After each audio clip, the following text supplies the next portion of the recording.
shots, high caliber round. If you know what's best, then you better get down. Down. Get down. Down. Better get down. Down. Get down. I wanna see you get to the ground. You're being held out by the UK sound. Firing shots, high caliber round. High caliber round. Then you better get down. High caliber round. Then you better get down. High caliber round. Then you better get down. High caliber round. Then you better get down.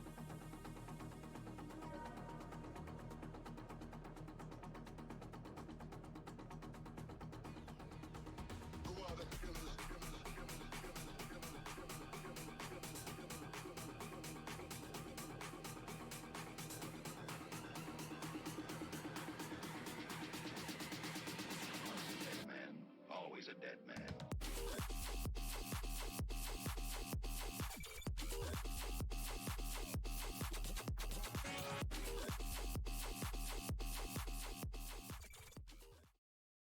Ladies and gentlemen, welcome in tonight here at BOL. We are with the IBS League tonight. Normally we do a small intro. I'm Beckel. This is Goferino.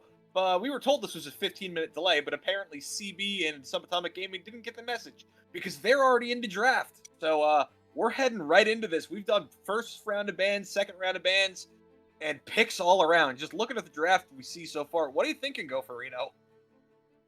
Well, CB Syndicate, very clear that they want to have a lot set up for this Twitch here. I mean, you got the Ornhorn, you got the Wukong Cyclone. Two great ultimates to keep people locked in place for that spray and play, whereas SG Tau, you got the Jinx carry game going on over here. You got Poppy, you got Malachi, and Rakan, three great peelers. So right now it's shaping up to be a very 80 carry versus 80 carry focused game here, Beckel. Of course, I do want to see a little bit of diversity in your damage profiles here. Like, have some carry mid laners as well, because both these comps looking pretty front to back right now. So don't put your eggs all in one basket. Yeah, Poro Lancer and Uncool Squash, two of our strongest carry mid-style laners, so we'll have to see what they pull out. We do see the Swain pulled out for the side of Syndicate. Now, reminder, that is CB Syndicate, not TD Syndicate. Yes, they're in the same league. Yes, they're in the same division. Yes, it's complicated. Yes, I hate my life. But right now, they've locked in the Swain. It looks like Tau is thinking of a response, and they do end up with Talia that will be heading mid. So we have those strong carry style 80 carries of the Jinx versus Twitch. We have engage tanky top laners in the Ornn and the Poppy. We have pseudo engage on those junglers with the Wukong and Maokai, engage at support with Rakan and Rel, and then just in a sense mages mid with Talia Swain. Both comps want to do the same thing, which is scale up for these 80 carries.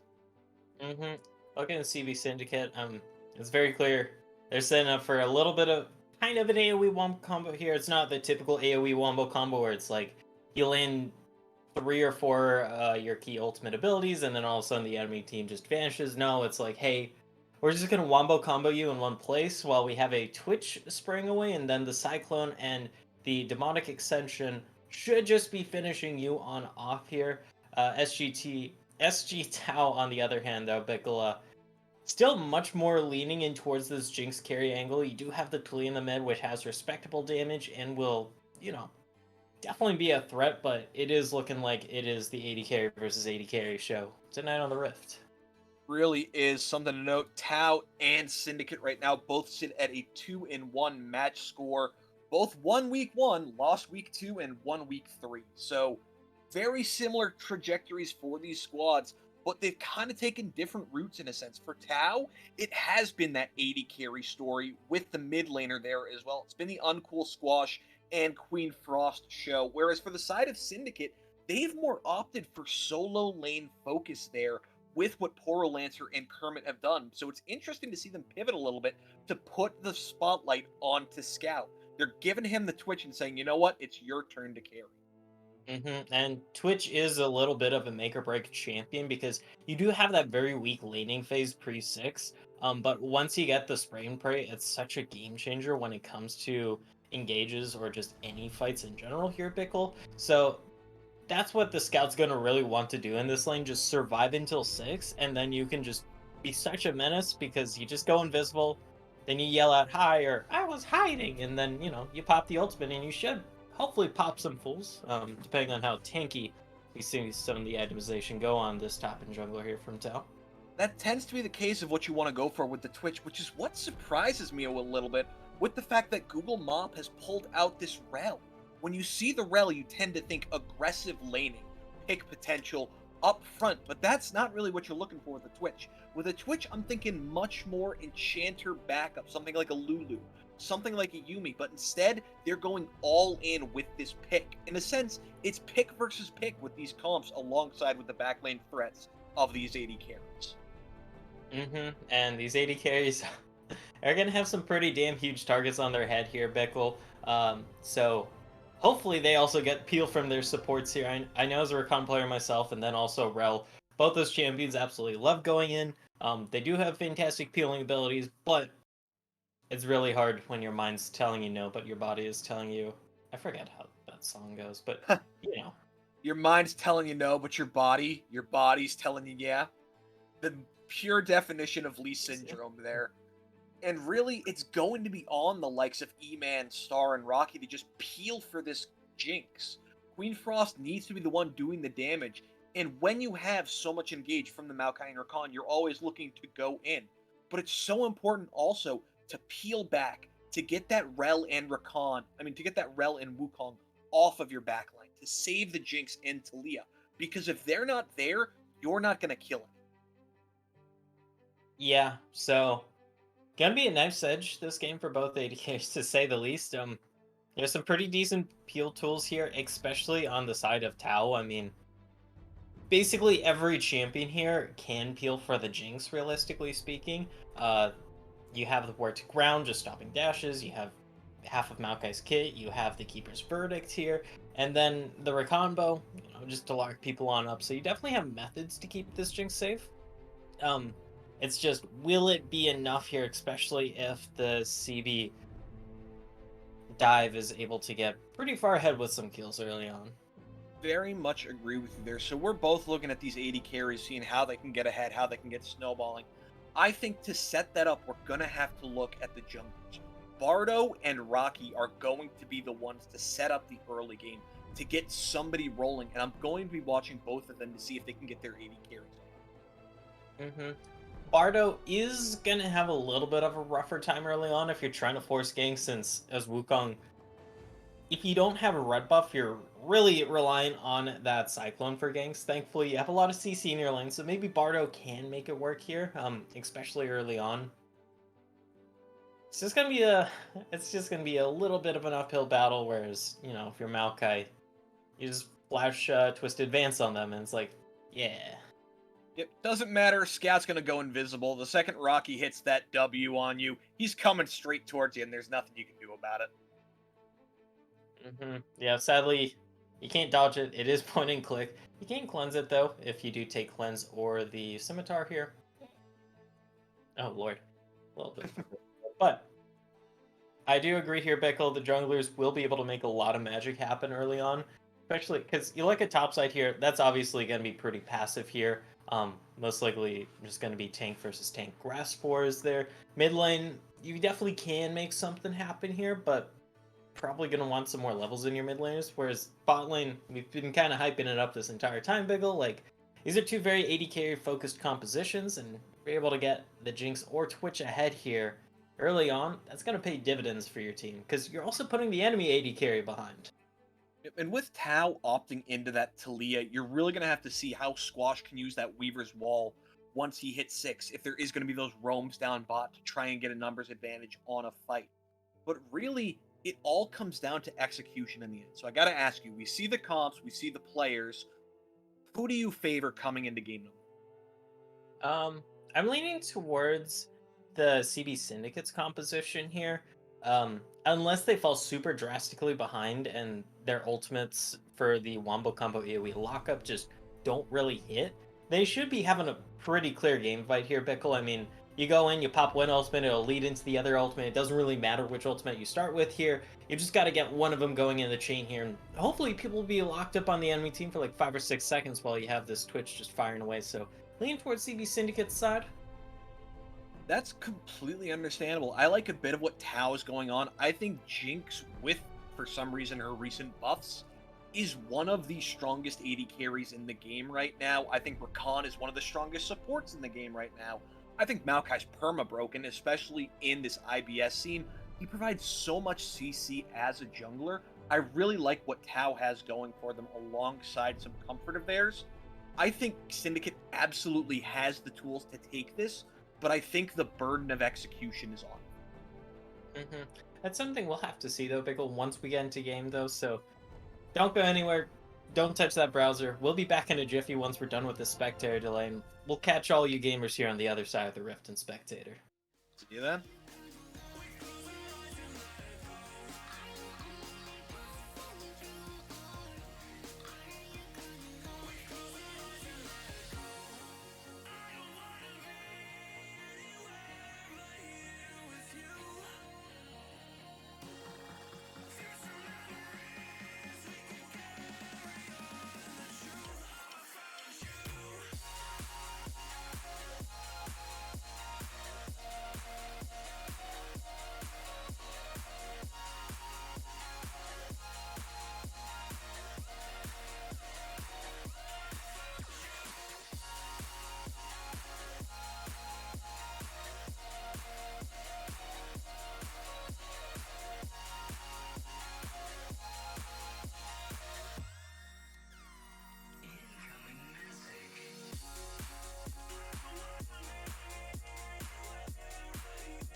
Welcome back, ladies and gentlemen, to game number 1 of the night as CB Syndicate is taking on Subatomic Gaming Tau.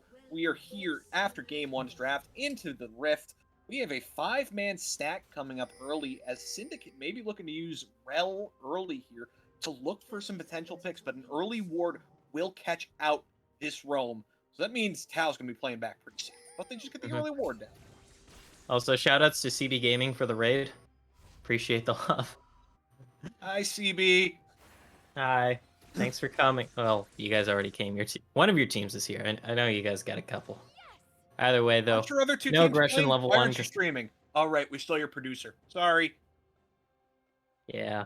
I mean, they're also kind of on stream right now, so. True. So they do have 3 teams in IBS.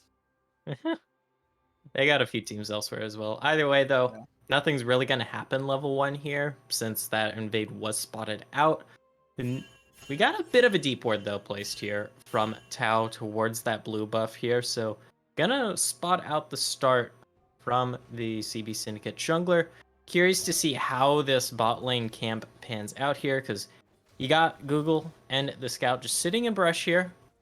Looks like they blinked though and they have come out of the brush. So Yeah. not going to be able to get that little cheese off, but they should have prio on this wave for now. Yep, for now, going to be pushing that wave in. We see both junglers going top to bot, looking to clear as much as possible. And Portal Lancer getting a little bit of an early chunk with that never move. Of course, Uncool Squash want to get some poke off with the threaded volley to proc that first strike. And all eyes are on the 80 carries, as we mentioned. Both supports have that all-in button, though not always sure they want to be pressing it.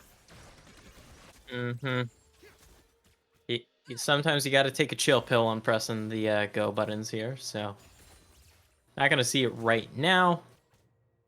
Think Syndicate. Yep, Syndicate hit level 2 first. There is the chain coming on out, but Star Queen Frost recognizing. Yeah. Oh, never mind. The Baromancy crash down, locks down on Star, but he dashes in with the Grand Entrance, forced to flash away as the Ignite comes out from Google Mop alongside the heal. Star a bit too aggressive there and has to trade his summoner as well, but if Mop flashes in, gets the flip, and gets the stun off that metal, but is not going to get anything. In fact, it's chunked out. We were talking about aggressive. There goes Star, interrupts the crash down, and this is already action botsa.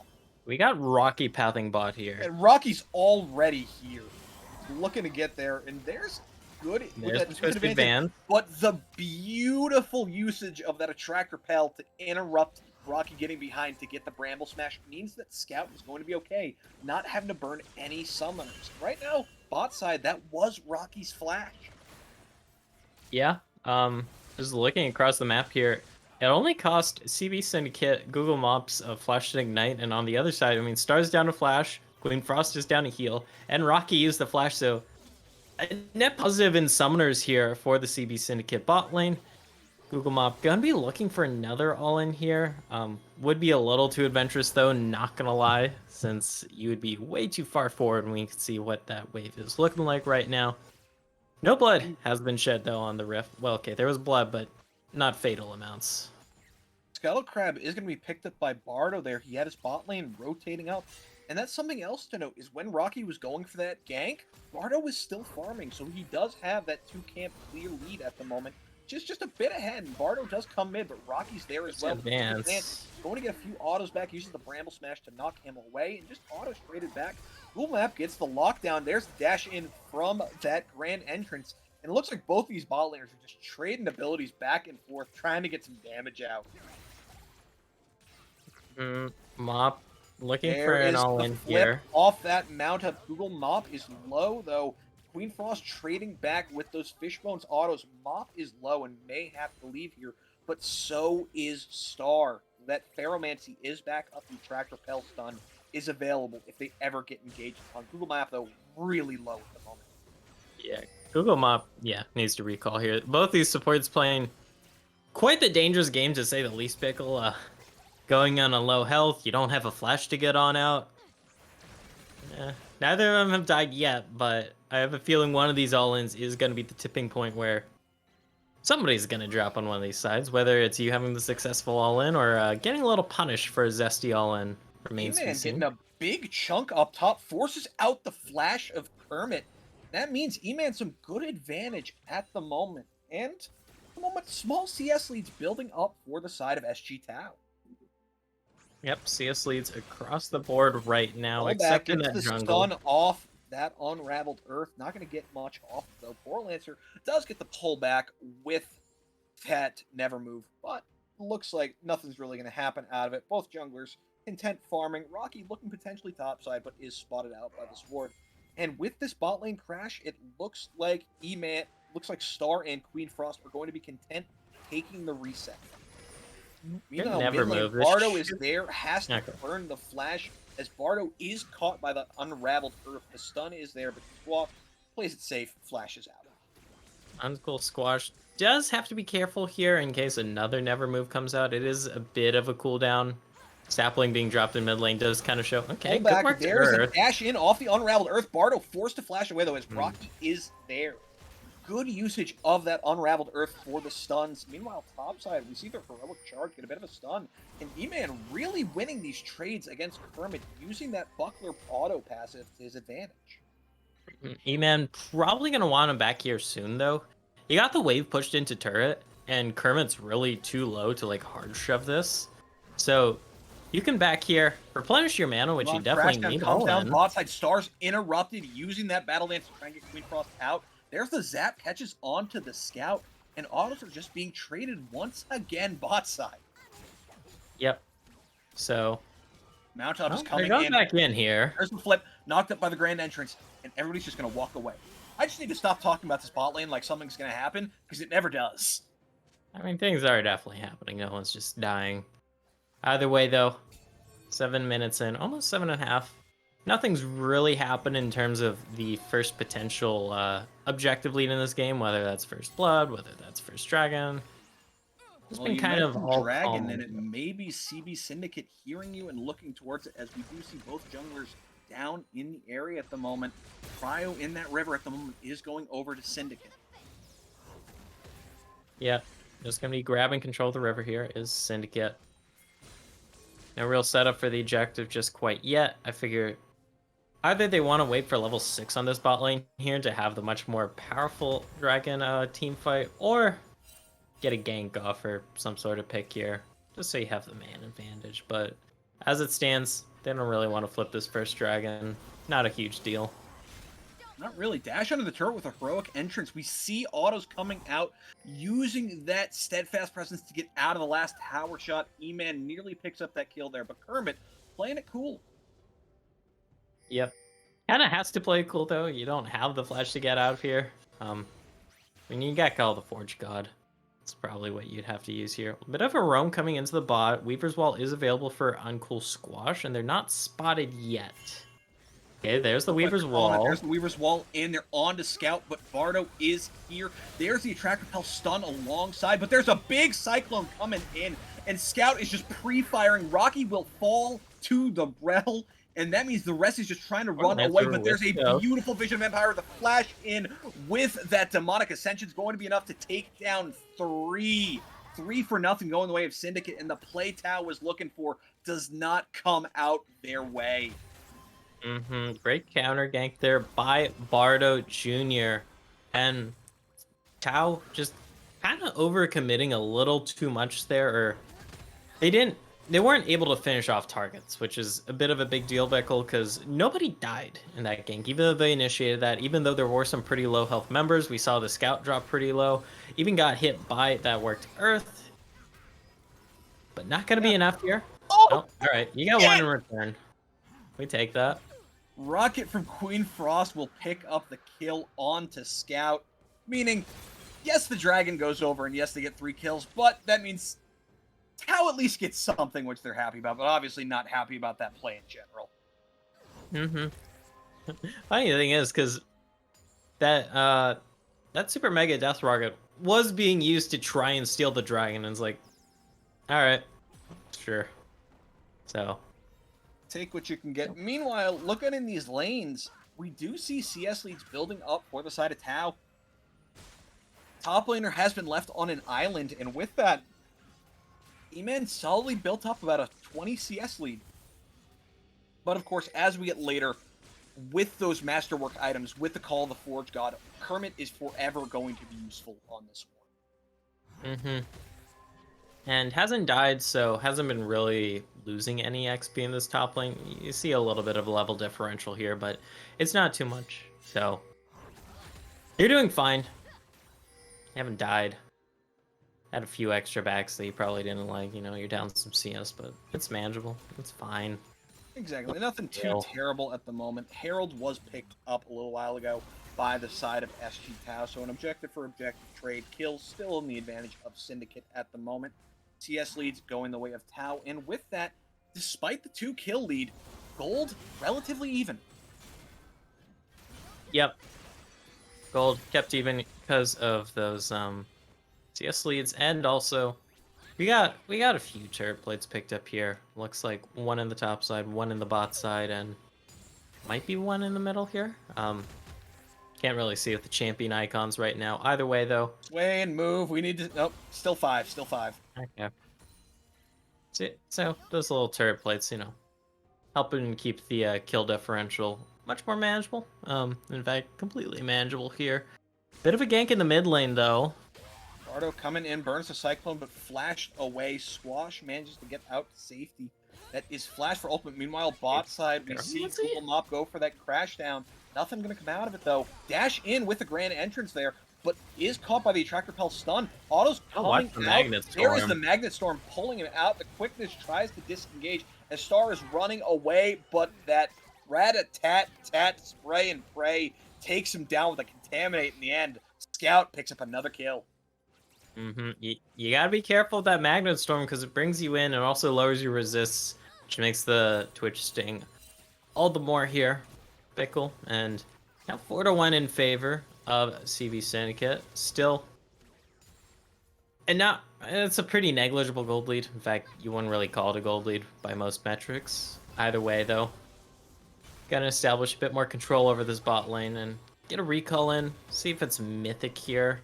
Oh, okay, yep, that's mythic. Kraken. So yeah, Kraken completed here. First mythic of the game on your AD carry, who's gonna be the star of your show. That's exactly what the side of Syndicate wants to see. The Kraken Slayer going to be very good for the Scout. Means that whenever he's throwing out those autos, be it ulted with the spray and pray or just his normal ambush, he's going to be doing a lot of extra damage, even to that tank like you. Mm-hmm. See, another gank in the mid lane. No flash this time. No catch on that Nevermore. Okay, counter. But meanwhile, mid lane, we do see the Nature's Grass thrown out trying to catch. And not much going to come out. Just ult for ult traded around. Poro Lancer was forced to burn that ghost mid lane. Mm-hmm. Just unfortunate you didn't land the Never move and didn't have the Cyclone available, so yeah, just not going to work out there. So just back on off. Don't force it too hard. Like your one's just a little bit here, and some resets coming on in here. We got less than a minute until the next dragon, so gonna be nice to be picking up these power spikes. I don't think, yeah, that doesn't finish. Yep, a little too helpful there. Big chunk onto Poro Lancer. May have to recall as this next dragon spawns in 30 seconds. But Krakens have been picked up by both AD carries. We see the Sunderer picked up for Bardo as well. No other mythics on the board yet. We do see that Sunfire Aegis picked up though top lane. That's no longer a mythic as of season 10. Yep. Oh, Google Mop looking. Crash Down comes in, catches on to Star. There's the spray and pray popped out. The auto's coming back. Scout getting a bit of damage out. The Star has to run away, and the flash has been burned. Meanwhile, E-Man again just trading topside with Kermit. Gonna be taking down that heal. Very important, but also your spray and pray is down for this dragon. Well, Crash Down comes over the wall there. Magnet in, Attract, Repel, Stun. Queen Frost trying to run away. Flashing Counter by the gang. Scout. And there's a Twisted Advance, gets the Bramble Smash back. TP comes in. Quick on to 2. Scout is down. The carry is gone. Dardo trying to get away. Takes down Star in the end. The rest are chasing onto him, though. There's the blast cone over. E-Man is chasing, but it looks like that Scuttle Vision is going to be caught by that Nature's Grass.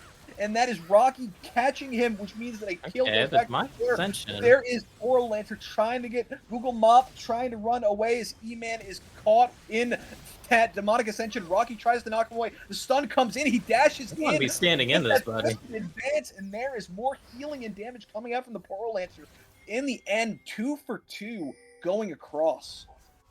2 for 2.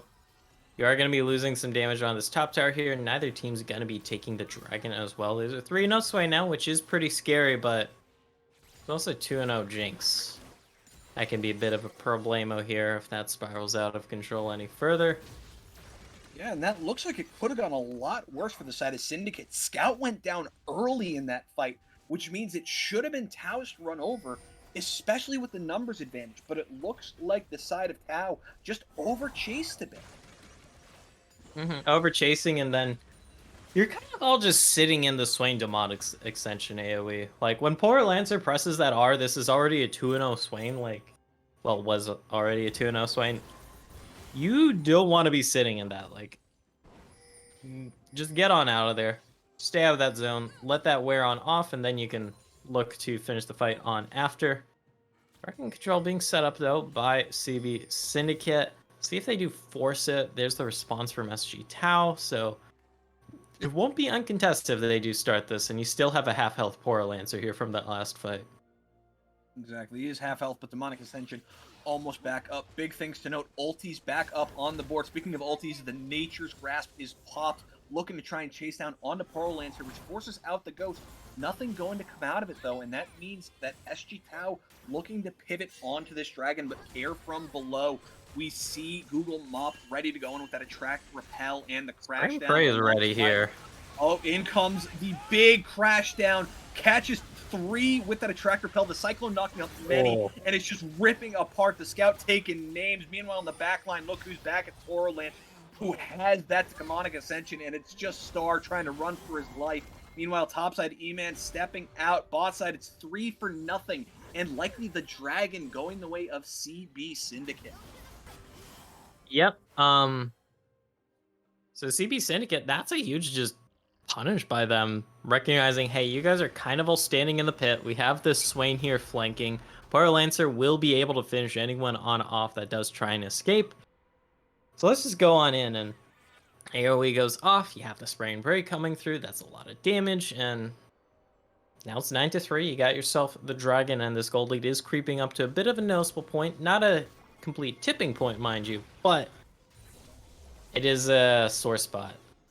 It is definitely a sore spot, and we're talking a lot about these carries doing the damage. I want to shout out Google Mop. He's been on top of these engages. The Attract Repels with those crash downs alongside the Magnet Storms. He's been able to just lock down multiple people and let the Scout open up a firing ring. 1-0-6 right now on this rel. Absolutely been a game changer.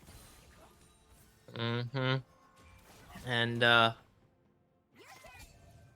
yeah, it's kind of on SG Tau here to stop the bleeding and make a bit of a comeback here. You do still have 2 kills on your Jinx. That's a nice bit of a gank shaping up on the top side here. 3 versus 1. Up here. Here comes the Attract Repel, interrupted by the Steadfast Presence, but is caught by that Call of the Forge God. Uses the Heroic Charge to get back. Google Mop tanking tower here, diving deep.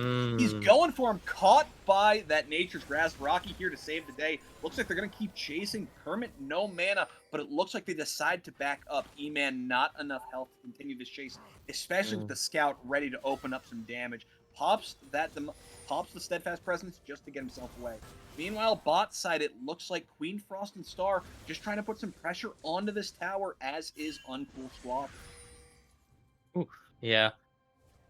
Tower pressure going to be matched across the rift here by SG Tau. They're not able to finish off any of these towers. We can see they're pretty damn low. The spot lane turret, probably about 2 or 3 autos off here from Queen Frost. Mid lane turret, that's got to be 2 autos off here from Uncool Squash if they're able to finish that on off, because you still have to contend with that Swain in the bot side. You got the Scout rotating here. Okay. Squash maybe in trouble here. Bardo is in the area looking to chase. Going to decide against it, as it looks like Squash pulls up into an area where Syndicate do not have vision. So, Okay, yeah. Neither of these turrets actually just gonna drop here, even though they're so damn close. But because that top play was so long ago, members have respawned. Members have been able to just rotate here. And CB Syndicate able to hold on to these turrets for just a little bit longer. That's gonna sting here for SG Tau, because that was a decent amount of change that they could be picking up here for their carries. Yeah, a lot of gold sitting on the map right now, and all things considered, about a 1.5K gold lead for the side of CB Syndicate, which you're obviously happy to have, but if you're them, you want to grow this even farther. 2 dragons right now going to be working towards that Infernal Soul. So a minute and a half till the next dragon, so bit of a chill pill until then. We'll see what the resets are here. Thirst is real from SG Tau. Okay, it's not like Turbo Thirst, but they really want these damn turrets because, like, you get that right before Dragon. That's a nice chunk of change. That's some extra map control. Scout drops Squash, down, but died. there is the crash down pulled in with the Magnet Storm, and that's Uncool Squash falling to Google Mop.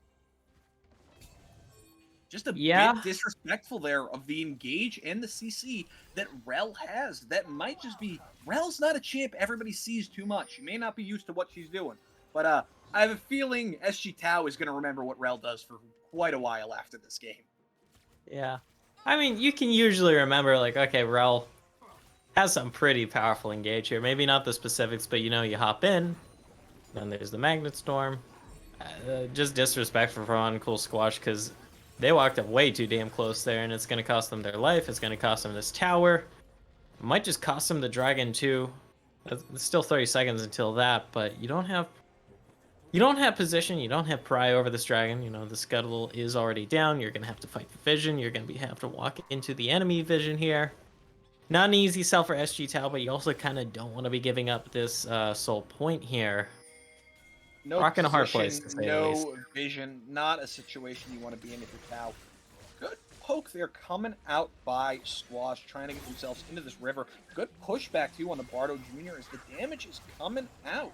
And they're trying to engage forward using that Nature's Grasp. The flash in, Star goes in, tries to engage. All the Fort God is going to come out. Crash down into the Magnet Storm. Frame Free is available There's here. the attract repel. E-Man trying to disengage for his team. He will pay for it with his life. Coral Lancer is flashing in, and there is Star falling. Rocky is next on the menu. E-Man is just going to live the scout, not able to take him down, but that is 2-0 going the way of CB Syndicate off a great counter engage from Google Mop. SG Tau just once again overcoming way too hard to that fight there. You missed the initial engage. Oof, yeah. And you just pay for it so dearly now. Now it's going to be soul point. Now it's going to be this 3K gold lead. You got a 5-0 Swain with 2 items. The Sonia's, you're probably not going to be killing Swain anytime soon. Poor Lancer should be feeling just fine and dandy in these fights. So it's an even steeper uphill battle, to say the least, for SG Tau. Really is, and when you look at it, it feels like it's all now on Queen Frost. 2 1-1 on this Jinx. Most gold on their team, respectively, but still behind all the carries on the side of Syndicate. Less gold than Wukong, Swain, than Twitch. And it's not a situation you want to be in, and it's really going to be on to see if they can pump out the damage with the Rockets. That's where we're going to be looking. But right now, Syndicate just in a very controlling situation.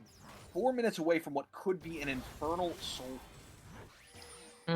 And it does feel a little weird to say that here, because it is only like that 3K gold lead here.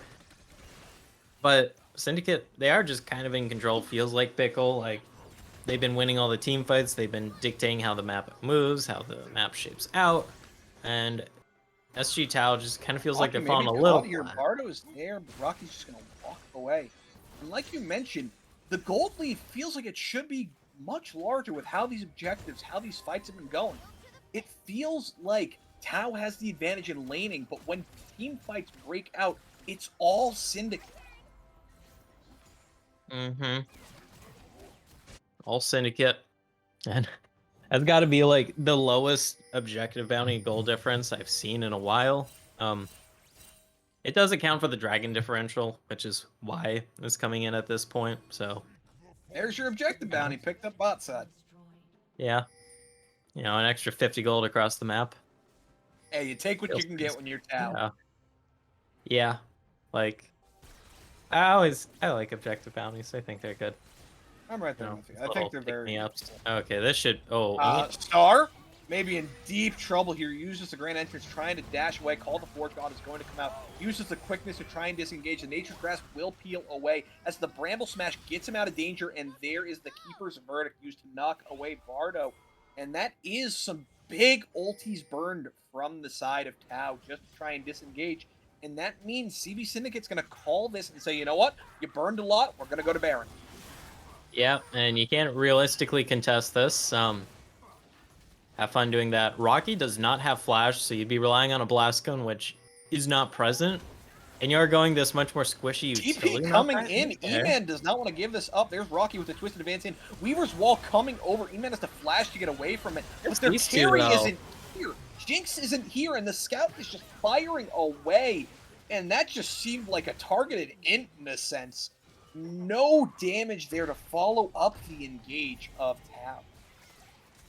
Going in a little too early there, to say the least. SG Tao's top side. Now, yeah, this is a Giga feels bad situation here. You're gonna have to fight for soul in a minute and a half here, while Baron is up on these members who are gonna be able to get some nice chunks of change in their pockets. This should be the Infinity Edge. Yeah, this will be Infinity Edge on this back for the Scout, and then a little bit extra. So, you know, have fun dealing with that. Hopefully you can stop the recalls here, but I don't think you're going that's to be able going to happen here. Yeah. Minute Yeah, a little coming bit of an up uphill on battle. this soon to be Infernal Soul, which feels like, despite how early this game is, could very well be the nail in the coffin. It feels like Tau has just not been able to find these engages that they're looking for. And they are at their items now. They've got 2 items on Poppy, 2 items on Talia, 2 on Jinx, item and a half on both Rocky and Star. Meanwhile, look over at what CB has. 2 items, 2 items, 2 items, 2.5 items, item and a half. Syndicate is more than happy to take these fights. They're looking to catch Borderlands, though. The catch onto the wall does not happen.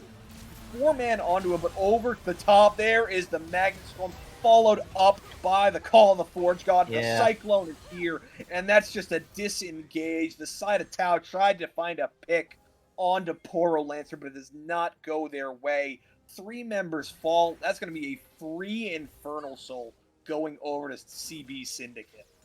Yeah, that's the thing. Poro Lancer is just unkillable at this point. You have the fully stacked Roa. You also have the Zonias.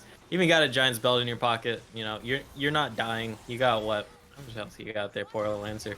3.5k health, 183 armor. And there is no Last Whisper here for Queen Frost, so yeah, you're invincible. Yeah, no real... Well, I mean, look at this front line. You got Kermit with 2 items and tabbies. You got Rel with an item and a half plus a Bramble Vest. You got the Swain with the Zonias alongside a fully stacked Roa, plus the Giant's Belt. Nobody on the side of Tau can melt through that front line. There's not a damn thing you can do. You're going to have a Kraken Slayer Jinx. You can have a Demonic Embrace Maokai alongside that Leandri's Talia. You're not going to be able to get through that front line whatsoever. And because of that, the Scout's just going to be able to free fire into anybody that he wants. Like, this is kind of beyond Dunzo right now here for SG Tau, like, because they really need a miracle. Because you're I think down a miracle's an gold. understatement. There's an Infernal Soul in the enemy team, so they're gonna, even though it's very AD carry skewed, like, I mean, it's just gonna hurt so damn much, you know. And your Jinx hasn't been able to take off here, and you don't have damage. There's an unkillable Swain. There's also an unkillable Ornn. Yeah, like, it is kind of just go next It's rough. here. And it's honestly, think about what went wrong. Think about what the problems in draft were. Find a way to pivot. See if you can find a miracle steal on like an Elder or something to keep you in the game. But other than that, you're in trouble. Yeah, like, yeah, E-Man for real this guy's here. 3 here. He's just being melted by the Scout. Gonna pop the Keeper's Verdict, try and disengage. Gets the knockback onto the Rel. Uses that Steadfast Presence to disengage, trying to run away, but is caught as the fire range is open up. Meanwhile, mid lane, 3 members Oh. on to Poro Lancer here. The Zanyas pop, make it 4, trying to disengage the knockup off the grand entrance. They are finally able to shut down Poro Lancer 1-for-1 across the map. And in all honesty, if you're Tau, you take that. I mean, yeah, that's pretty favored for you. You get that huge shutdown, and even if it wasn't a shutdown, one of the old sayings in League is if you're super far behind and you go 1-for-1, you won it, because even if it's 300 gold for 300 gold, 300 gold when you're behind is much more valuable than 300 gold when you're ahead. So, yeah.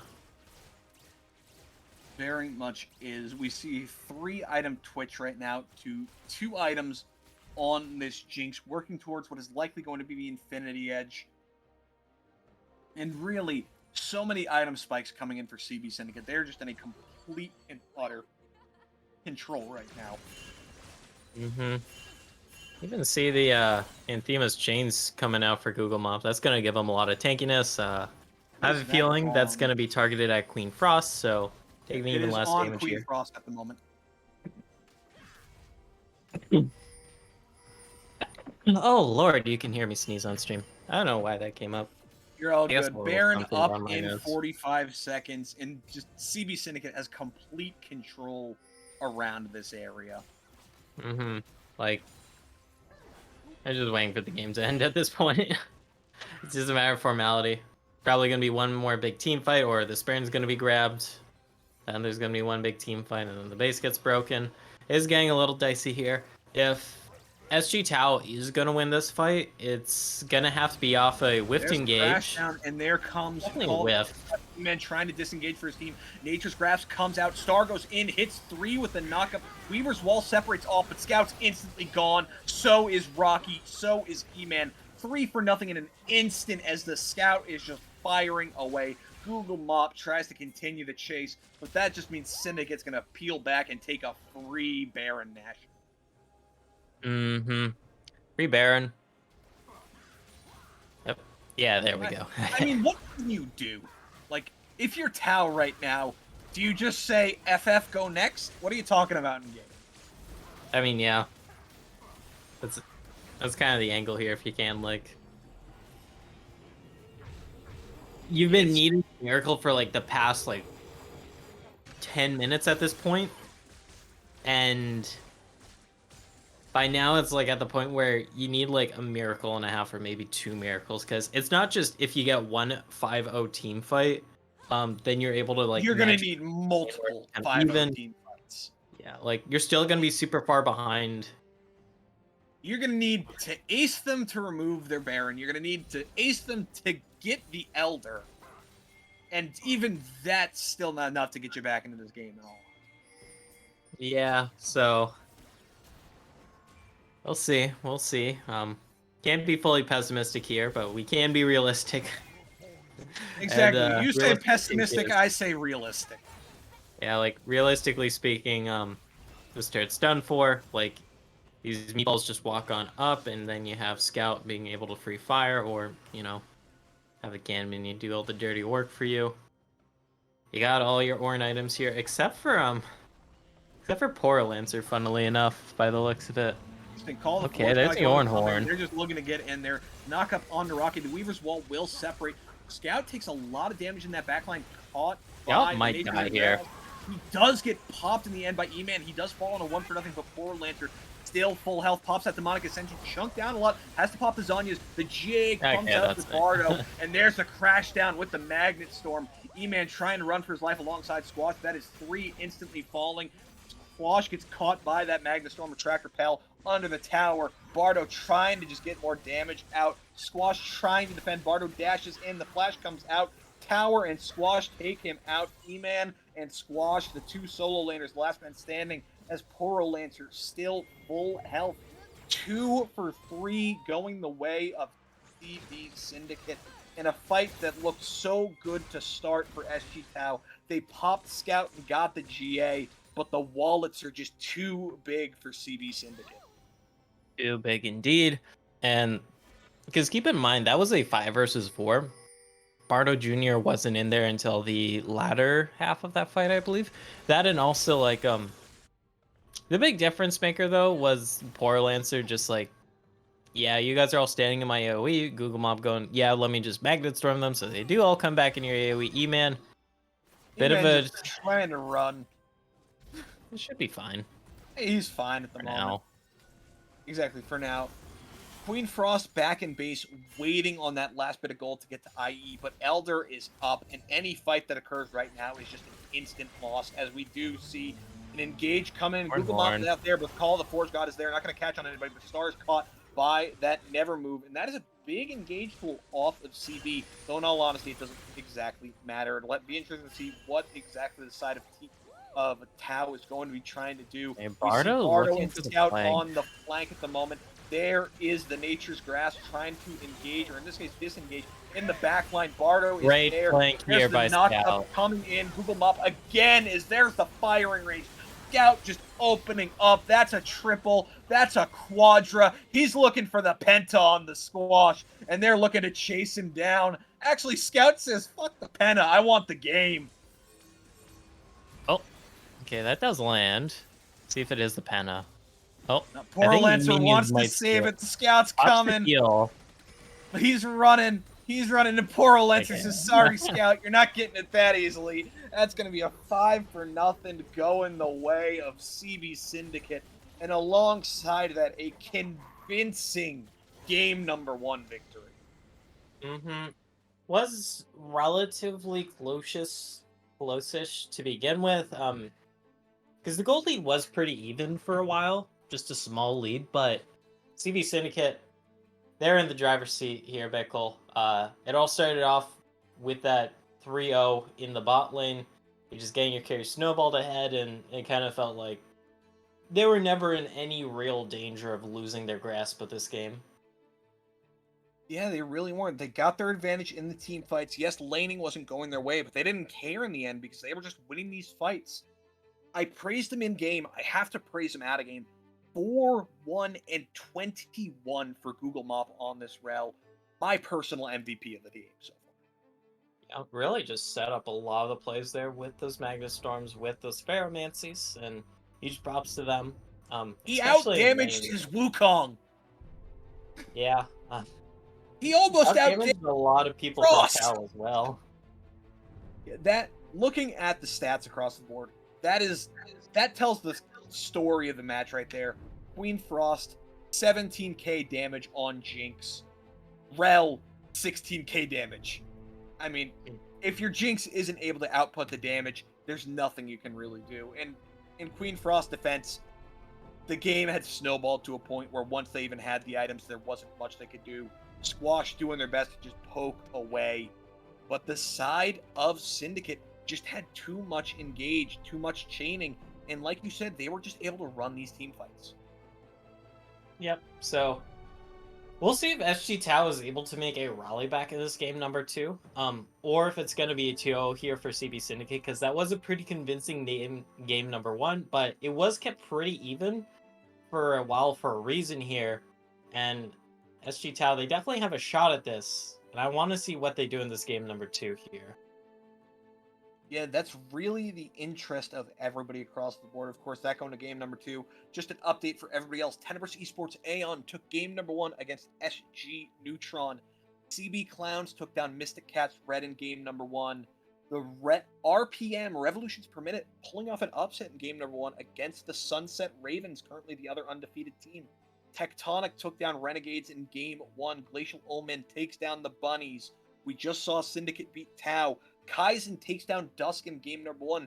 And our other undefeated team, CB Forsaken, takes down TD Syndicate. So 2 undefeated teams on the ropes going into game number 1 as TD Syndicate and SNC Sunset Ravens both down 1-0.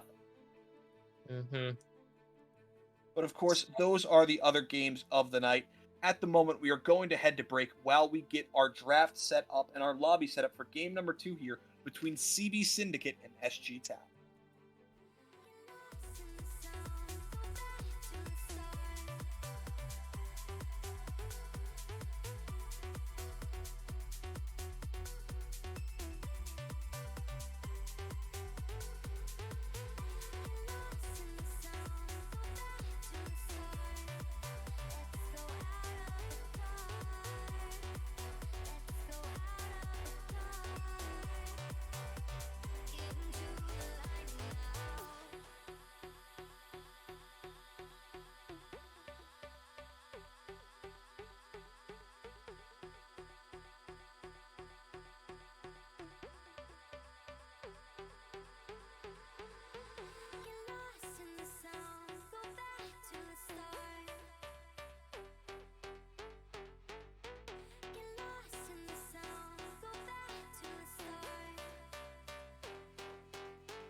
Ladies and gentlemen, welcome back to game number 2, draft for Subatomic Gaming Tau taking on CB Syndicate. We're heading right into draft, and already adaptation coming in as Tau says, you know what? Let's not deal with Rel, as that was an absolute menace last game. Syndicate responding in tow, Misfortune and Vagar coming out on the ban table. So sticking to a lot of the same bans as game number 1 so far. Yep, so far it's all the same except for that rel. I don't expect too much to change here. From either of these sides except for that rel. That's the thing about leagues here like IBS. It's not so much like you'll definitely see some meta bans here, but usually the bans are like much more skewed towards like just personal attack bans. Like, hey, I know you play this champion a lot in solo queue. Let's take that off the table, and it works really well here for IBS. That's definitely going to pay off this game for SG Tau, not having to deal with that rel because that was our MVP of last game here, Bickle, and gonna have to pick something different here. What does SG Tau want to prioritize though? Looks got that like the B1. Wukong is banned away, something that Syndicate B1 last time don't want Rocky to get his hands on it, and that means Tau going to open up with something else that was banned last game with the Aurelian Soul. Of course, Aurelian Soul was nerfed quite a bit this past patch, did lose some extra damage on his Q, on his E, on his ulti. So not the menace he was last time, but still scales quite well. Yep. I know specifically the bans were targeted at the scaling. That's why in order to get the super mega meteor shower ultimate, you now need 100 instead of 75. They actually 75 star. They actually changed that. That's no longer part of the patch. Oh, It is okay. still 75. No, it's funnily enough. Either way, though, the response is going to be the buy here for CB Syndicate, a jungler that we have been seeing all season long. Really great for just picking someone out and locking them down, and has that flexible build path here. Usually we see Radiant Virtue, although you can go for stuff like the Divine Sunder. I think Triforce is like technically a fringe option. I haven't really kept up with other vibe builds for a bit here, but gonna be a great ball delivery here for the Orion if you're able to get that 1-2 wombo combo punch. And we saw how wombo combos can work out in CBS's favor with that game number 1. Yep, Poro Lancer found success with that pseudo frontline Swain with the Rod of Ages. Now it'll be interesting to see how they play more on a backline style mage with the Oriana as Tau. Last game we saw them go very AD carry focused. Looks like they're pivoting a bit this game, playing something a lot safer in the Ezreal for Queen Frost.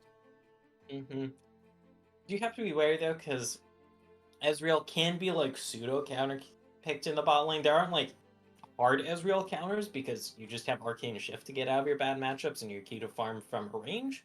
But there are matchups where it's like, okay, I know your laning phase isn't the most like best until you get that Sheen, so I can just pick a scaling champion here and outscale you. Gonna be paired with the Nautilus, so gonna keep people locked down here for those skill shots. Gonna be very nice, very crucial, and also just a great way to start off team fights.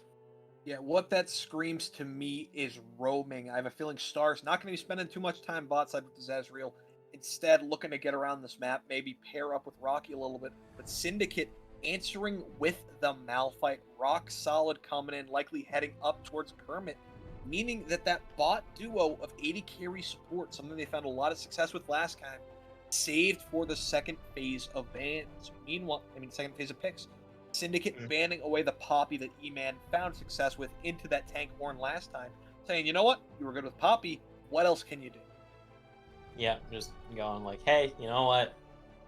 That gave our top lane an issue. Let's not have to deal with that, because that was definitely a sore spot in terms of the lanes. That was your weak side here for CB Syndicate, so you weren't paying a lot of attention to that top lane until the later stages of that game, or mid-game, really. So hey, let's just not have that threat of that Poppy going into you. Malphite, known as like a champion that can fall behind, and as long as you have that unstoppable force and that teleport, you're able to have impact in fights, and even when behind, you tend to have a lot of armor, so you're at least a good baseline durability here.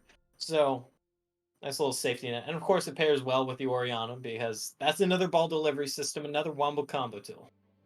Yeah, and it looks like we're running a bit mismatch here. We see that Tau still needs that jungle top, the Syndicate's 80 carry support. And because of that, we see dual top laners banned out. to the 80 carry support band out. It seems like Tao's trying to keep Google Mop off those engaged champions. Rel and Leona banned away. Nautilus taken away. Do they head something else engage focused like that Alistar, or do they instead pivot to a more enchanter focused to empower whatever Scout is going to do? I could see something like a Sivir coming in here if you want to just scale up. Instead, though, it's going to be the Kaisa. And the Kaisa here for Scout does have backline access delivery because you have Malphite, you have Vi, two great ultimates that CC the backline and let you just dash on in here.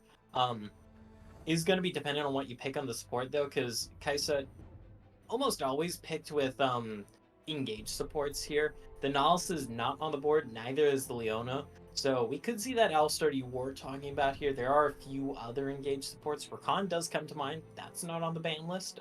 I could see something like a Mumu coming in as well if they want to head that direction. Yeah, a Mumu. Maybe. It would be a Mumu into Ezreal, which is like you land the bandage toss, but the arcane shift was already queued, so a little dicey on that. Or no, gonna be coming in here for SG Tau. Be very okay, never mind with that Viego. I was gonna say, yeah, it's gonna be very 80 carry mid focus here, but no, you got yourself a Viego. Coming back in the jungle a little bit with some buffs from a few patches ago.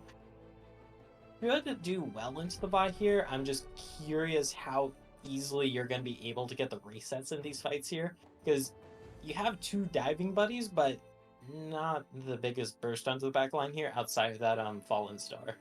And there is the Amumu picked up, going to be heading to Google Mop. So Tau really reliant on getting that first reset for Rocky. Viego needs to get that going. Whereas look at what Syndicate has. Again, a really good team fighting comp. You have Curse of the Sad Mummy and an Unstoppable Force. What better ball deliveries do you need? You got ball delivery and you got Kaisa delivery. Of course, it is against an Ezreal who can arcane shift out and dodge a lot of these. Uncle Squash, not going to have that luxury of the arcane shift, but can definitely play at a range. So we'll see, because this is a very similar comp to the last one we saw from CB Syndicate, just a little bit tweaked, a little bit changed up, a bit of a makeover here, Bickle. But overall, the same game plan of let's get the Wombo combo off. We got the team that can really abuse people just being locked up for that long, and then just take fights from there. Yeah, they are. They have a lot of these good Rs just to engage, good setup for their mid and 80 carry to once again be the damage threat to other team. Whereas you look at what Tao's doing, they're pivoting a little bit. They're putting a bit more stock into Rocky with this Viego going a bit more carry focused, while you're setting Squash up to scale for late and giving Queen Frost something to play safe with.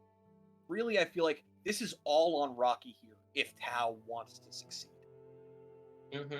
Rocky going to be a very crucial point to their success here, because you got to get those resets. You definitely have like some pretty decent damage. Now that I reevaluated, it's like you have the True Shot Barrage as well as the Sky's Descent here from Uncool Squash, so that is ways of softening up the back line here. But you do also have to consider that CB Syndicate, they're going to be coming towards you, so you might not have to like immediately jump into the back line if you're able to stay untouched here. And then the front line that dived on in is pretty heavily trenched. Maybe you're able to go to town with those resets here as Rocky. That's something we'll have to see how it shapes up once we do get into Game Pickle, because it is a little bit hard to call it in champion select, because Viego is a fickle champion, depending on whether or not you're able to get those resets, and that's something you really get a feel for the vibe for once you get into game and start seeing how things are shaping up.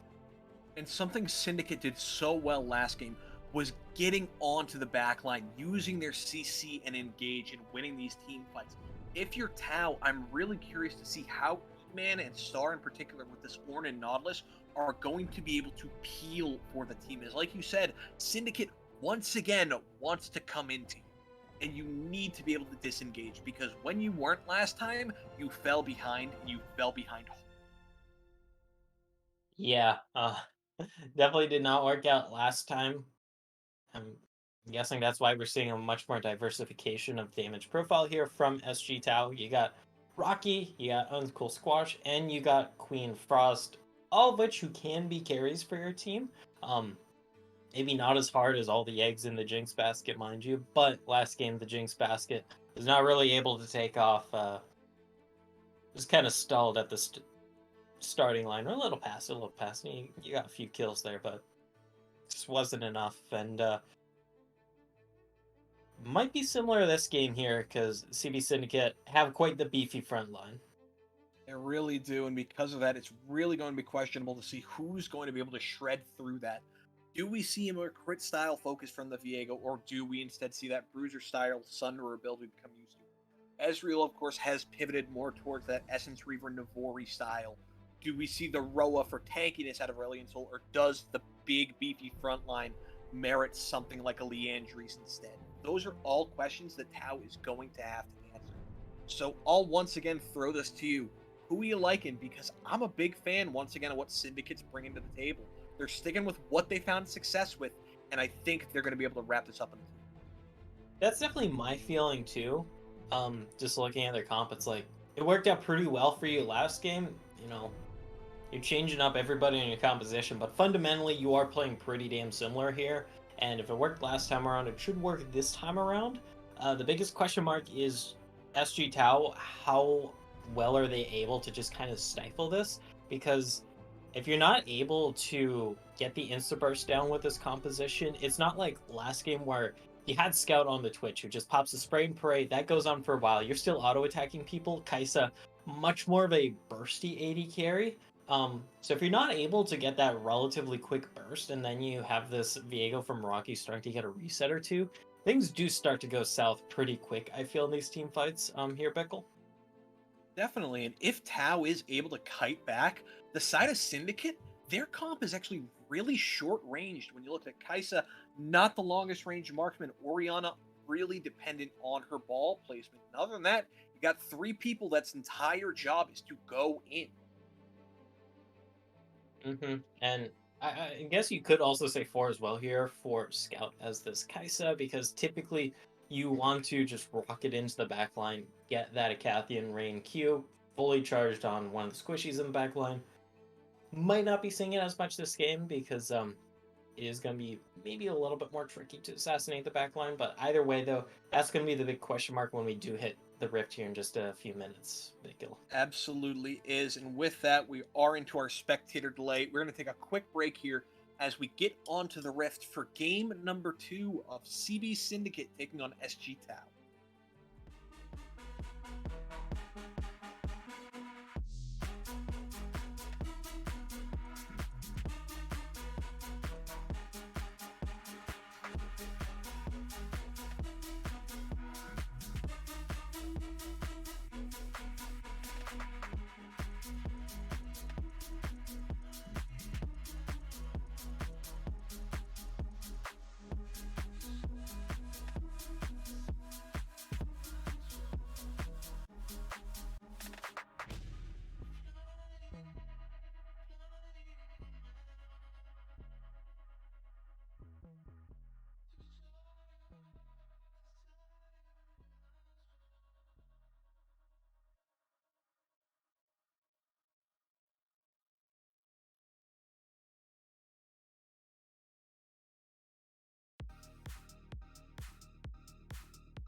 and welcome into our second game of the night, everybody, as CB Syndicate currently holds a 1-0 lead against SG Tau, looking to cleanly close this out with a 2-0 victory, as they are 5-man stacking up top, looking for this invade, trying to get some early pressure, but meanwhile, there's a 5-man stack bot side.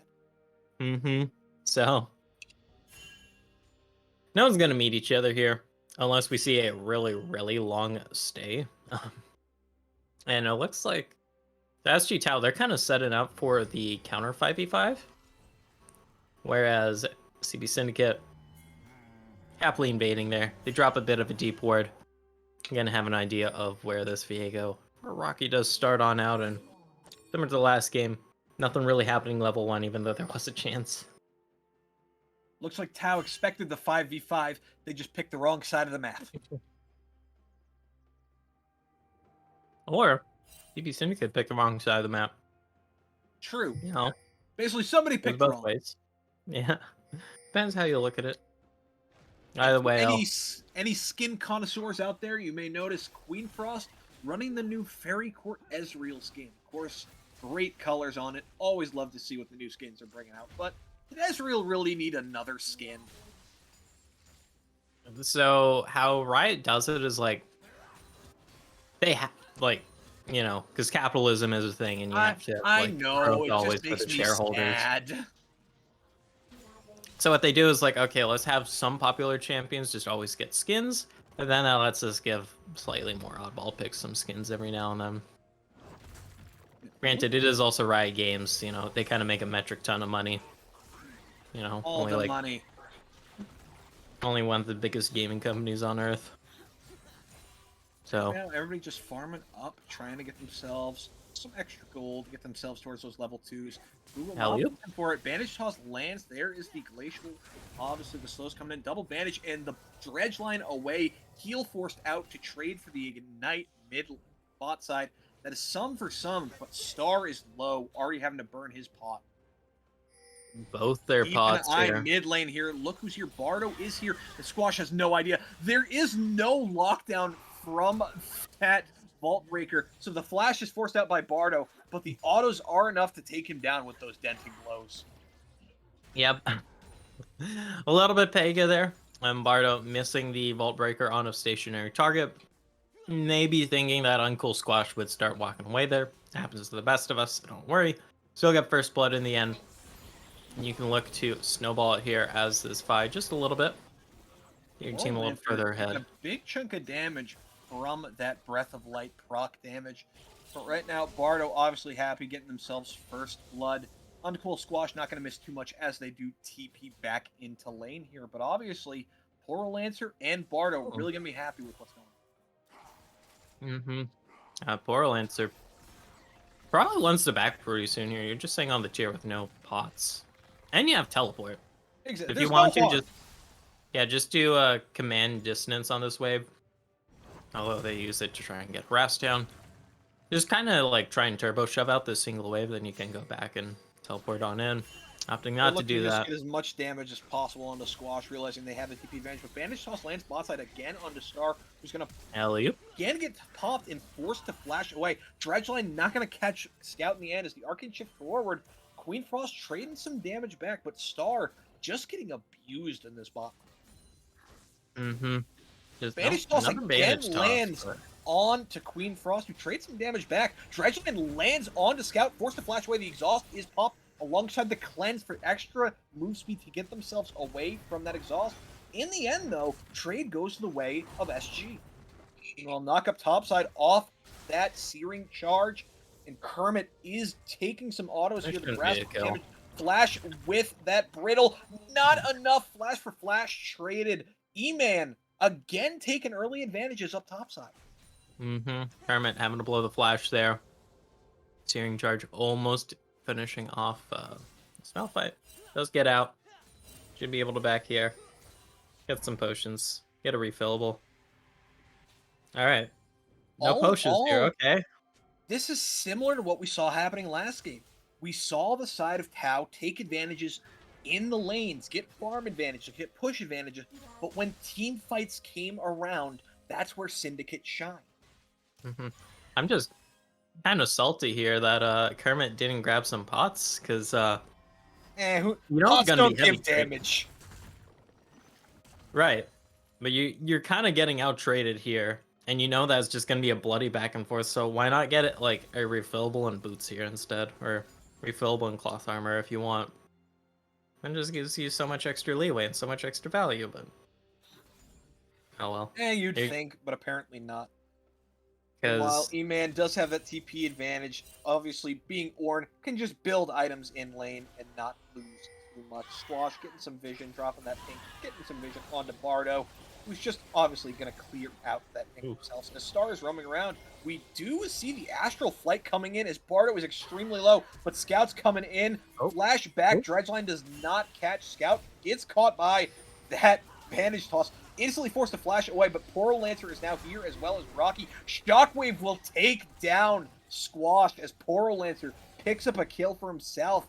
0-2 for Squash on this Aurelion Soul. yep, Squash just going in way too far there. Try and chase the kill into the river that was unwarded. Pays dearly for it. And that's also going to be first dragon picked up here for CB Syndicate. They're going to be appreciating that Hextech Dragon. There we go. CB Syndicate staying comfortably CB ahead. Syndicate taking the first dragon, the first couple kills, but losing in lanes. I feel like I've seen this before. Definitely deja vu. Hasn't run out of control just yet.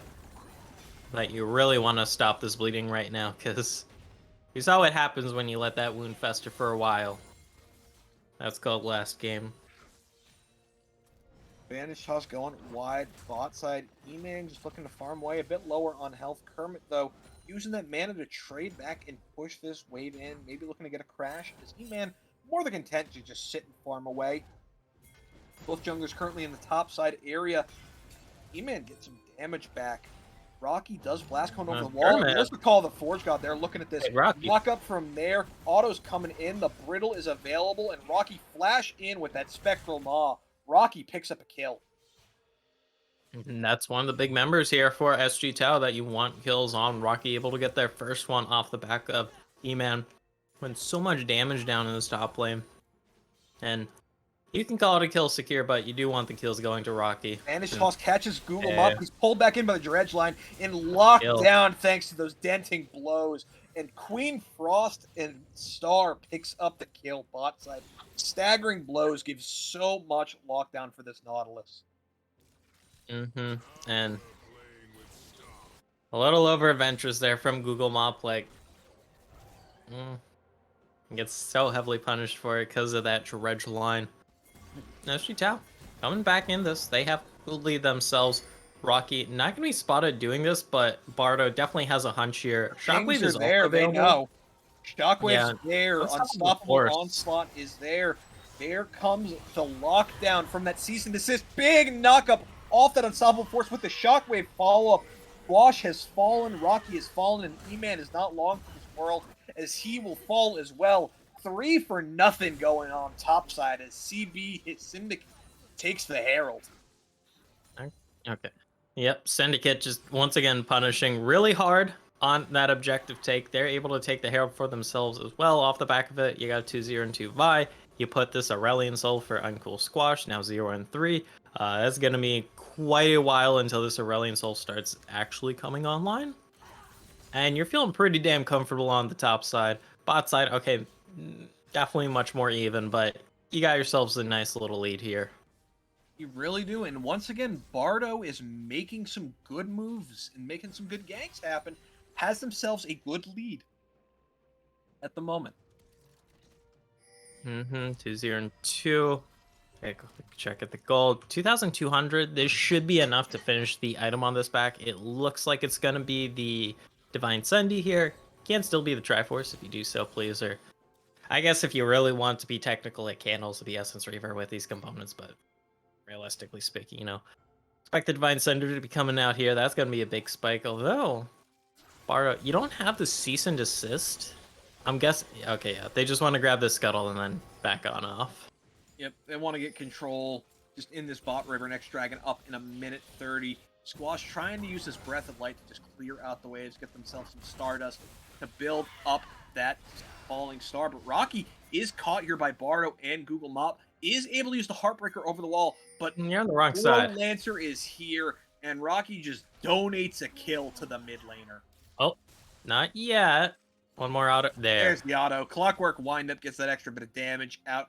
Meanwhile, bot side, Scout is in a bit of trouble. Arcane shift forward, caught by the dredge line. There is the knockup in the arc. Yeah, you get True one. Shot will lock that down, but there is the cease and desist paired with that Curse of the Sad Mummy.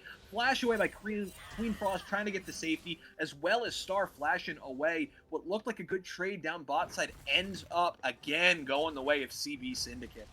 They're able to go 1-for-1. You get the wave shoving on in here, so that's gonna crash. Bounce back towards you. Let me take a quick peek at this. Oh no, okay. So it's gonna be, if they want to here on the bot side, Tau, they can freeze this. It looks like Star's not setting up for that. All the Forge God Yeah, flashed flash away out from, there. but E-Man misses the ram. Not gonna get anything back. Kermit does flash away though. So in all honesty, it's as if he hit it and just missed. Yeah, you got the flash out. No solo kill there in that top side. You'll take it here. Malphite without flash is Malphite with less threat range. Got Cloud Dragon spawning in though, so both these teams probably gonna be eyeing that up. Since we got some first power spikes coming, and we got the double mythic here for CB Syndicate. SG Tau just sitting on that Essence Reaver right now. Really hard sell to contest this, and you don't have to. Yeah, Just this look is at- again okay, there's just gonna be a Electric Shot free Barrage. dragon going over to the side of CB Syndicate. Again secured by Bardo as Google Mop moving down, and they're looking possibly at Queen Frost. Yep. Gotta be careful here on this bot side if you're Queen Frost and Star, because you know Bardo Jr. is like in the area, so you can't get too feisty with this. Thankfully, they do stay back here. A good schmoove. Okay, There's Bandage the Bandage Toss lands. lands. Google Mop's just going to walk away. The Dredge Line does not land on anything. Bandage Toss 2 lands alongside the That's Curse cool. of the Sad Mummy. The Depth Charge does not disengage enough as Star watches his 80 carry die. Squash trying to run away will barely escape with that Astral Flight as Bardo decides, I could go for this kill or I could drop the hair. And it looks like they're more than intent, taking a couple tower plates here. Yeah, just gonna be taking out the 2 tower plates here by the looks of it. Yeah, it's just gonna be 2 turret plates, so not the highest value first arrow, but that's still some nice gold in your pockets. It is interesting though, because Rocky okay, flashes over from with the Rocky. Spectral Mod, does not land on anything. Heartbreaker chunks, but not going to finish off anything. And Rocky just trying to find something, but not able to pick it up in the end. Just a little out of range. The command protect and command distance from Poor Lancer, giving them the shield, giving them the move speed. Just carry on their wayward way. Get on out of that one at the very least. Tau not going down without a fight, as we can see, but Syndicate seems to have the lead here very handily in this early game right now, Bickle. Yeah, and while Google Mop was making a lot happen last time, this time it's all about Bardo and Poro Lancer. 2-0-4 for both of them, and they have been the proactive pairs. Yes, and that's really what's been getting them ahead. And if you're SG Tau, you need to find a way to solve this issue. Yes, you have an Aurelian Soul that scales for late, but it doesn't matter if you get to late when you're a couple K gold behind. Yeah, you're already at a sizable disadvantage. Oh, cool mop. Okay, okay, good Shockwave comes shockwave. in chunks, uses the Astral Flight to disengage the dissonance. Flash for flash, Uncool Squash barely lives there as almost another solo kill picked up by Poro Lancer. Pretty damn close. Uncle Squash being 0-3 kind of really showing here because you're just so much more vulnerable. Only sitting on that last chapter. Does have the Leon injuries now, so that's going to be handy to have. But still, you're eating a lot from these shockwaves. Poor Lancer with the, okay, all in. Looking on, but Bardo just going to use that Vault Breaker over the wall, get themselves out to safety. And there's going to be a bit of a chill pill across the rift here. Still looking Right. for all-ins, just none are really presenting themselves. No opportunities are really presenting themselves right now.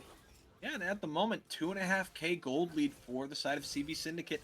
On top of that, early Herald picked up, and those 2 dragons working towards a Mountain Soul. Mm-hmm.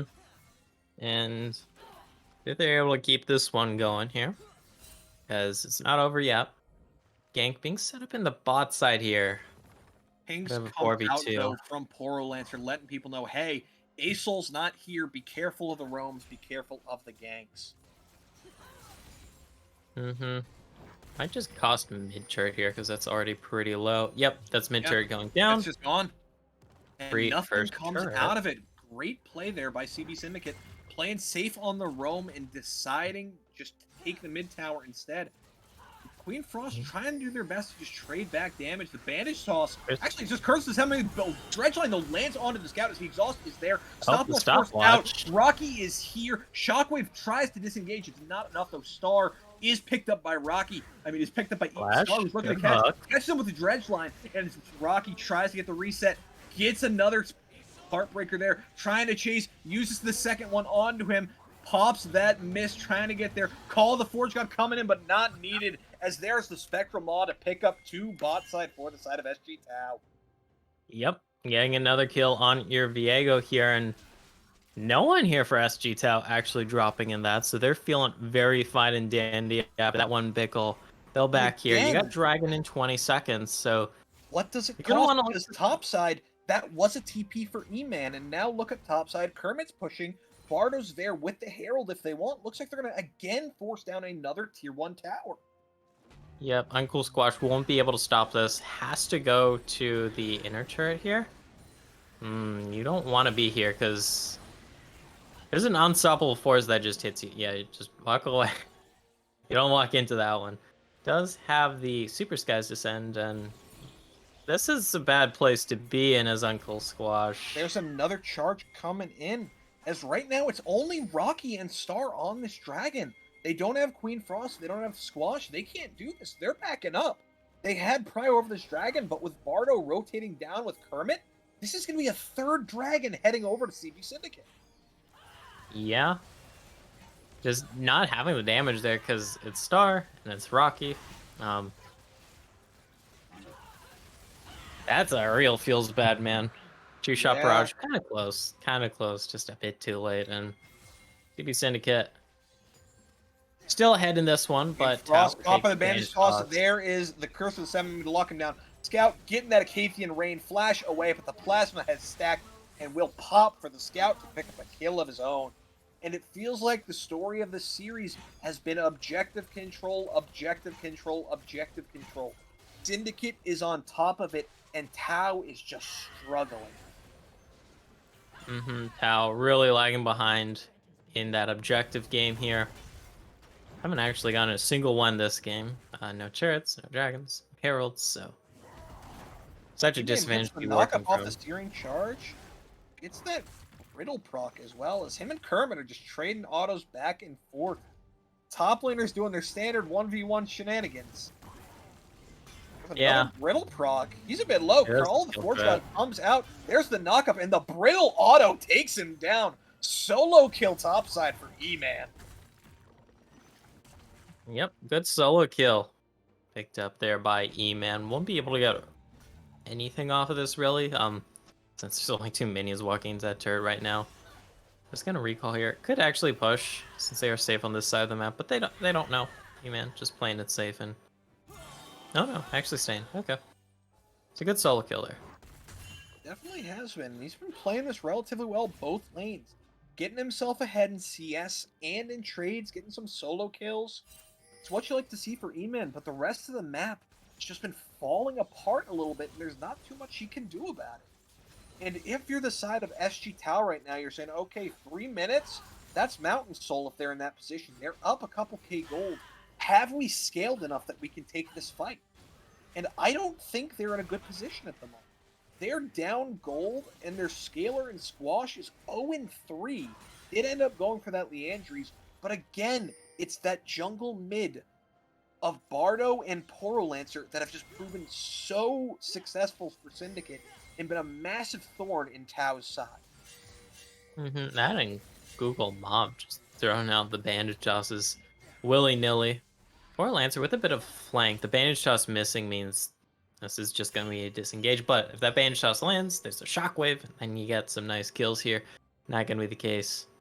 Just going to be setting up some vision around the rift here. Still got about 2 minutes 15 till that potential soul on the dragons, so it's about set up. Okay. Don't worry, Google Mop. Nobody saw you use Curse of the Sad Mummy on a ward. Yeah. It's a 90-second cooldown, though, so it will be back up for the dragon. He'll have it when he needs it. Plus, Yeah. the other team doesn't know. That's all that matters. Yeah. If they think you have it, you basically have it.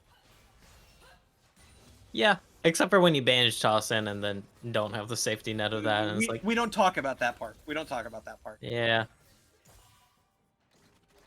But CB Syndicate whiffed ulties, or misclick ulties aside, setting up some great control here over the bot side, just forcing their vision on in, clearing out any vision from SG Tau, making sure that the Tau squad is going to be having to walk through complete darkness for their side, and just walking through more or less a bunch of Christmas lights on your side. You can see where they're going. It's radar.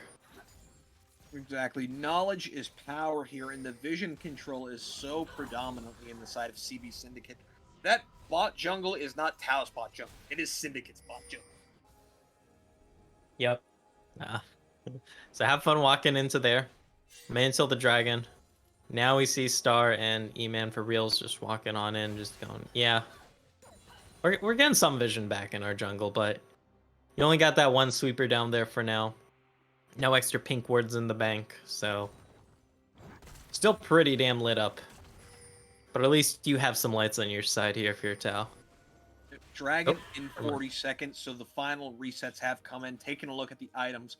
Mythics for the supports as expected. 2 items picked up for Queen Frost. We have the Manamune fully stacked alongside the Essence Reaver to just the Kraken of Scout. But Star is caught. The bandage toss is there. He uses the dredge line to get away. Call the Forge God is just to disengage as E-Man is trying to run away. Searing charges out, and that is such a big engage tool now taken away from SG Tau, as this is the soul.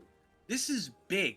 This is all that Syndicate needs to set themselves up on another pace to close out this game. Mm-hmm. There's one upgrade. Almost coming through. Was interrupted. Contest coming on out. You're walking over all this vision. There's already a disengage here from CB Syndicate. There's the upgrade. Yeah, finish the item, We're but looking at Kermit here. He does have that unstoppable force onto many people if he wants. The black hole singularity, of course, getting a bit out, but they're just completely zoned here. There's Flash Curse of the Sad Mummy, and that's a big unstoppable onslaught, followed up by the Shockwave, diving into the back line with that killer instinctive Scout, who's melting the team. 3 for nothing. 4 for nothing as Queen Frost falls to Bardo, and Star's the last man standing, but not for long. 5 for nothing. Clean ace for the side of CB Syndicate. And that is the Mountain Soul, and that's going to be the Baron as well. Mm-hmm. CB Syndicate just going, okay. Yeah, walk up like that. Walk into our AoE. We can gladly finish this dragon. We have the DPS to do that. And you just clean 5-0 them. There's still some huge ultimates available here. Still got the Heartbreaker. Still got the Sky's Descend available.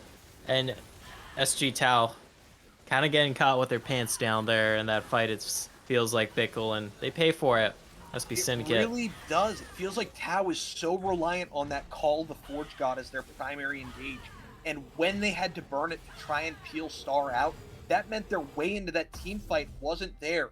And you have to walk into an Amumu Vi Malfight. Good luck. Mm-hmm. Does not work out too well in the end there, and CB Syndicate should just be looking to really break the back of SG Tau right now with this Baron buff. Open up the base, probably take another fight, get an inhib. That's what you're looking for with this Baron buff. You already have a 7k gold lead, so you don't need the gold from this Baron buff. You just mostly really need the ability to break some of the last few, put on some of the last few straws to break this camel's back. They really do, and look at how big this Malphite is right now. He's got so much armor for himself, working towards that, I can't remember what it's called.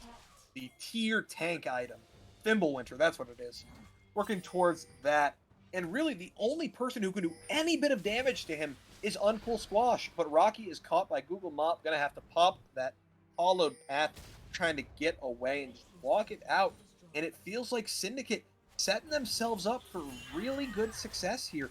On to Uncool Squash. There's the Unstoppable Onslaught paired with that Cease and Desist. Squash is popped once again. 0-5 in this game at the moment. And this is not going well for the side of Squash. Yeah, a bit of a flank here from E-Man, but just gonna walk in on out. So, we have a second. If you hover over CB Kermit, you can see just 556 armor right now, 85% reduced physical damage.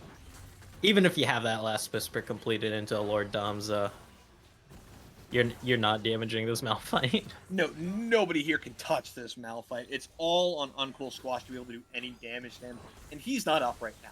This is a mountain soul armor stacking Malphite. Good luck. E-Man trying to dash away with the Searing Charge is able to escape for now.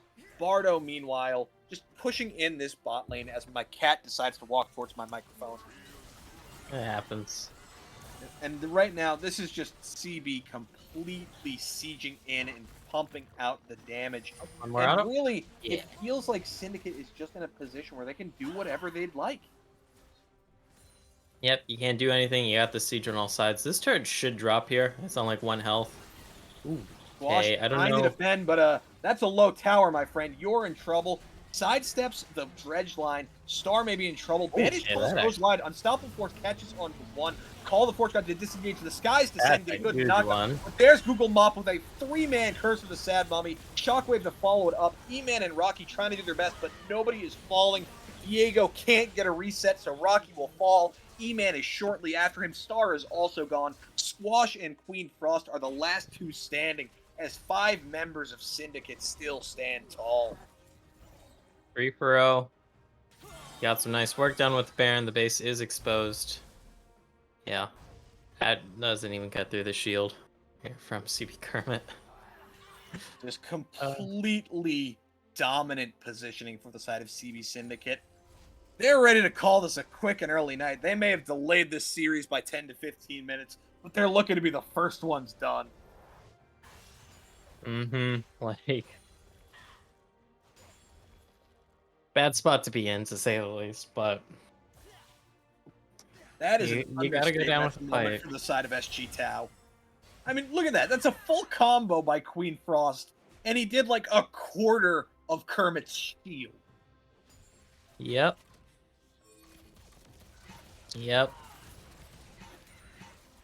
So it's a little doomed for SG Tau, to say the least, right now. Only a little? Yeah. Like, Elder Dragon going to be up in 30 seconds, and that should be the final nail in this coffin. Although last game, it did kind of feel like that at a few points, but it did drag out a little longer. I doubt the side of Syndicate's going to be trying to make this longer. They're looking to get a catch here, set themselves up for Elder, and end this damn game. As E-Man gets vision, or at least tries to, he scouts it with the pink, so he knows they're all just setting up there. Scout trying to, Squash trying to shove out mid, as this stack of members of Syndicate is just ready for whatever Tau is going to throw at them. Rocky looking below for the flank, may try and go for a steal here. As Star's coming in above, caught by the bandage toss, and he's just going to explode. There is the Vault Breaker to lock him down as Star is gone. Curse of the Sad Mummy. There's the combo. Shockwave follow-up. 2 gone. Rocky in the backline. No resets available. E-Man is the last man standing as he watches his team fall, and the Elder soon to be next. What can you do as an Ornn who's just running away, seeing his team fall, seeing his base fall, the objectives fall? He's running, is able to brittle, immune to the bandage toss, but he falls soon after. And ladies and gentlemen, that's going to be it. This is a short night for us, my friend, as CB Syndicate's looking to shove into the base and end this with a clean 2-0. And yes, the members are respawning. We'll see if the side of Tau can make a last-second stand as Star and Queen Frost are up. But that's Tower 1 gone, Tower 2 gone. True Shot Barrage comes over the top. but this Nexus is falling. Rocky's here, gonna get a stun, but nothing much as the Nexus falls. SG Tau will fall 2-0 as Syndicate, DB Syndicate that is, takes a clean and convincing 2-0. Very convincing 2-0 here that us and all the ladies and gentlemen of gamers of various genders in the audience did just witness here. And I mean, that's a very strong case here from CV Syndicate. Pickle, like, you can't really say too much about Absolutely. that game. Like, That is okay, absolute domination for the side of CB Syndicate. And that's really what they were looking to do. They came out and made a statement to everybody saying, hey, come and watch us because we have stuff to show you. And to give everybody else an update about what's going on, Tenebrous Esports Aeon was able to complete the 2-0 against SG Neutron. CB Clowns, another CB team, takes another 2-0. Glacial Omen 2-0s the Danger Bunnies, Tectonic 2-0s Renegades. Sunset Ravens bring it to a game 3 against RPM as Forsaken pulls off the massive upset and takes down the undefeated TD Syndicate 2-0. This is the first series TD Syndicate has lost in BOL IBS, not just this season, but last season as well. That means this is a 6-0 night for CB and IBS. You know SL's going to be celebrating. It's all because CB rated us at the beginning of this stream. Exactly. Was there good luck? We're happy to rig the match results in your favor if you rate us and give us the view. Exactly. Rate us, buy some BOL keychains, and we'll give you whatever damn match results you want. Or just watch some Twitch ads. That gives us revenue too. Either way, though, great series here from CB Syndicate. They're going to be feeling proud. That's going to be a huge confidence booster going into their next week here. Week number 5 is going to be up next. And SG Tau, they're going to have to go back to the writing board here because it looks like they got called out here, Beckel. It feels like the Syndicate kind of knew what they were going for. They kind of had their number. And this Wombo Combo team comp just seems so effective in both these games here against SG Tau. Exactly. Tau just not able to find their footing.